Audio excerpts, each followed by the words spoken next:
Elisha. Miracles of Elisha. When Elisha took over as the new prophet for God, his first miracle was done with water. Some men from Jericho went to Elisha and said, "As you know, sir, this is a fine city, but the water is bad and causes miscarriages." Then Elisha ordered, "Put some salt in a new bowl and bring it to me."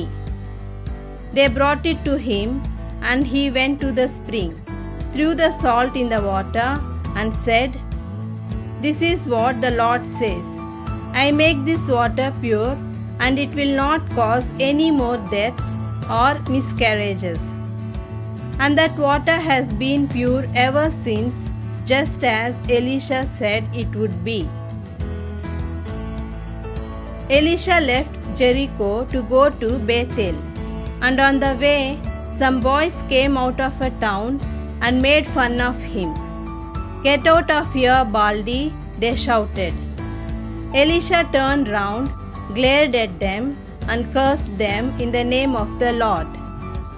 Then 2 she-bears came out of the woods and tore 42 of the boys into pieces. Elisha went on to Mount Carmel and later returned to Samaria. Elisha helps a poor widow. The widow of a member of a group of prophets went to Elisha and said, "Sir, my husband has died. As you know, he was a God-fearing man, but now a man he owed money to has come to take away my 2 sons as slaves in payment for my husband's debt." Then Elisha asked, "What shall I do for you? Tell me, what have you got at home?" "Nothing at all, except a small jar of olive oil," she answered. Then Elisha told her, "Go to your neighbors and borrow as many empty jars as you can. Then you and your sons go into the house, close the door, and start pouring oil into the jars. Set each one aside as soon as it is full." So the woman went into her house with her sons, closed the door, took the small jar of olive oil, and poured out oil into the jars as her sons brought them to her. When they had filled all the jars, she asked if there were any more. "That was the last one," one of her sons answered. And the olive oil stopped flowing. She went back to Elisha the prophet, who said to her, "Sell the olive oil and pay all your debts, and there will be enough money left over for you and your sons to live on." One day, Elisha went to Shunem, where a rich woman lived. She invited him to a meal, and from then on, every time he went to Shunem, he would have his meals at her house. She said to her husband, "I am sure that this man who comes here so often is a holy man."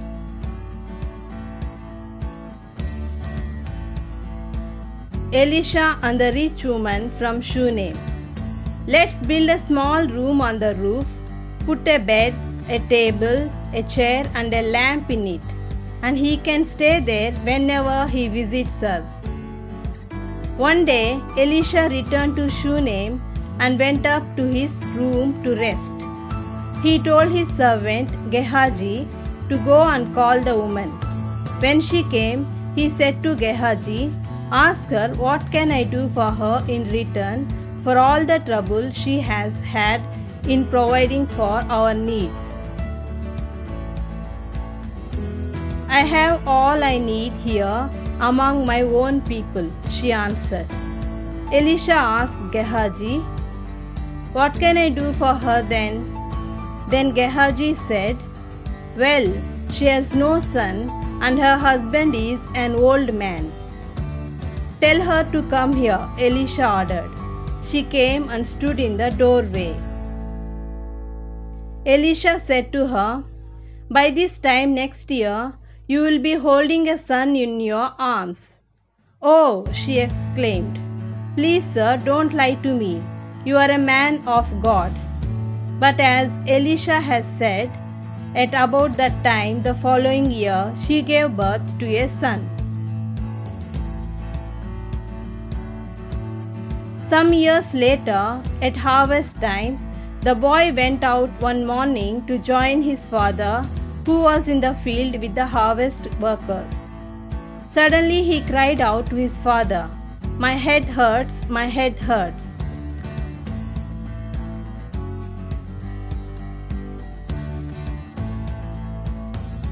"Carry the boy to his mother," the father said to a servant. The servant carried the boy back to his mother, who held him in her lap until noon, at which time he died. She carried him up to Elisha's room, put him on the bed and left, closing the door behind her.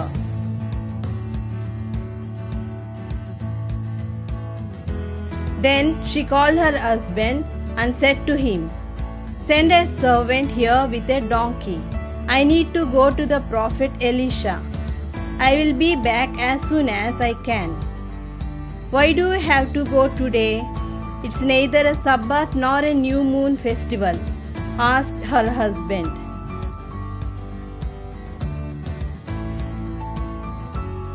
"Never mind," she answered. Then she had the donkey saddled and ordered the servant, "Make the donkey go as fast as it can, and don't slow down unless I tell you to." So she set out and went to Mount Carmel, where Elisha was. Elisha saw her coming while she was still some distance away, and said to his servant Gehazi, "Look, there comes the woman from Shunem. Hurry to her and find out if everything is all right with her, her husband, and her son." She told Gehazi that everything was all right. But when she came to Elisha, she bowed down before him and took hold of his feet. Gehazi was about to push her away, but Elisha said, "Leave her alone. Can't you see she is deeply distressed? And the Lord has not told me a thing about it." The woman said to him, "Sir, did I ask you for a son? Did not I tell you not to raise my hopes?" Elisha turned to Gehazi and said, "Hurry, take my stick and go. Don't stop to greet anyone you meet. And if anyone greets you, don't take time to answer. Go straight to the house and hold my stick over the boy."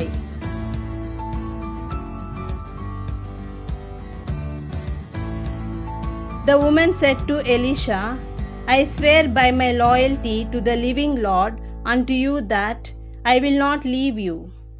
So the two of them started back together. Gehazi went on ahead and held Elisha's stick over the child, but there was no sound or any other sign of life.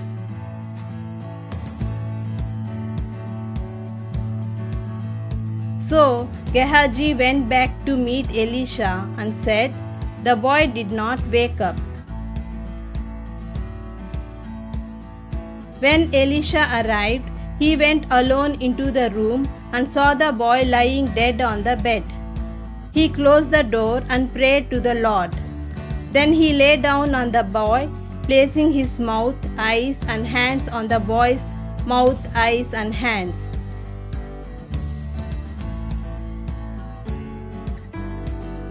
As he lay stretched out over the boy's body started to get warm. Elisha got up, walked about the room, and then went back and again stretched himself over the boy. The boy sneezed 7 times and then opened his eyes. Elisha called Gehazi and told him to call the boy's mother. When she came in, he said to her, "Here is your son." She fell at Elisha's feet with her face touching the ground. Then she took her son and left. 2 more miracles. Once, when there was a famine throughout the land, Elisha returned to Gilgal. When he was teaching a group of prophets, he told his servant to put a big pot on the fire and make some stew for them. One of them went out in the fields and to get some herbs. He found a wild vine and picked up as many gourds as he could carry. He brought them back and sliced them up into the stew, not knowing what they were. The stew was poured out for the men to eat. But as soon as they tasted it, they exclaimed to Elisha, "It's poisoned," and would not eat it. Elisha asked for some meal, threw it into the pot and said, "Pour out some more stew for them." And then there was nothing wrong with it. Another time, a man came from Baal Shalisha, bringing Elisha 20 loaves of bread made from the first barley harvested that year, and some freshly cut ears of corn.